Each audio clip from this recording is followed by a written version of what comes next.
Molt bé.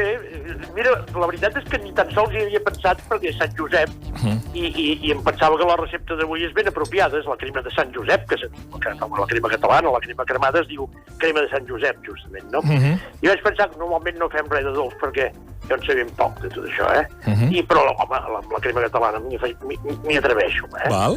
I després, un bon ostrac, que és l'albergínia dolça.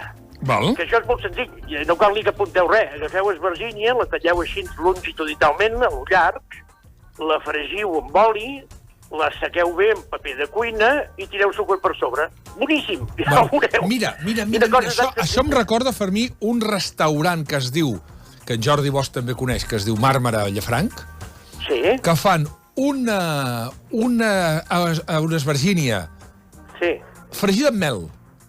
Bueno, l'esvergínia amb mel, alguna vegada n'hem parlat d'aquesta recepta. Que és molt fàcil, també, que és el mateix, exactament el que estàs dient. El que passa és que ho talles també a la llarg, longitudinal, però molt fineta, la fregeixes, gairebé et queda com tota ella tiesa, i li poses mel i és boníssima. Ja està, és boníssim. Doncs aquesta exactament igual, la fregiu, la sequeu amb un paper d'aquests de cuina, i sucre per sobre, l'ensucreu com si féssiu un bunyol. Ja veureu que bona.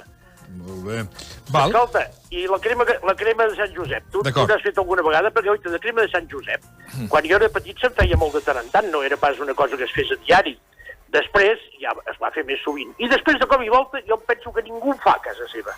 Perquè les grans empreses han fet alguns productes, que alguns són més dignes i altres no tant, però penso que la gent en fa poca de crema a casa. I per tant, a vegades va bé recordar una mica com es fa. Ens hi atrevim, Jordi? I tant, aviam, fot-li. Doncs mira, fem una recepta per un litre de llet, 100 grams de sucre, jo 20-25 grams màxim de maïzena, gent que ho fa amb midó, però amb maïzena us anirà bé, 20-25 grams, 8 rovells d'ou. No es necessita res més. Què heu de fer? La llet, li poseu un parell de canons de canyella i una mica de pela de llimona i la poseu a bullir, la tapeu i la deixeu infusionar ben bé 20 minuts, mitja horeta, perquè aquella llet agafi tot aquest gust de la canyella, Aleshores, un cop tu tens això, amb un bol a part, tu t'agafes els 8 rovells d'ou amb els 100 grams de sucre i els bats ben batuts. Quan ja ho has batut, hi afegeixes la maïzena. Ho tens tot, tires la llet a dins amb un colador perquè els canons de canyella, diguem-ne, els puguis resar a part i te'n vas una altra vegada al foc.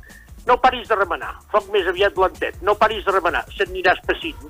En el moment en què tu veus que es va espessint i pràcticament està com qui diu a punt de bullir, treu-ho del foc, segueix remenant perquè es vagi refredant, un cop més o menys allò ja veus que no t'ha fet cap grumoll, agafes les teves terrines de terrissa o el que tu tinguis, compta més o menys que et donarà per mitja dotzena i aleshores les omples. Les omples i les deixes refredar i cap a la nevera, que reposin bé. Aleshores, quan ja estan fredes, agafes sucre i les cremes i s'ha acabat, no té més misteri. Però escolta, és que quasi ve de gust fer-ne algun dia, no? Sí, i un altre dia hauríem de fer una pregunta també d'aquestes de binària, si sí o si no, que és preguntar-nos si qui es treu el caramel cremat del damunt de la crema catalana. Que passa una mica com amb la coca, aquella si t'agrada amb fruita o sense, confitada, doncs hi ha molta gent que aparta la crema cremada, per entendre, saps? Ai, aquí no podem discutir els gustos, però la crema de Sant Josep es crema. No, d'acord. Es diu crema perquè és una crema, però a més és crema cremada. Sí, efectivament.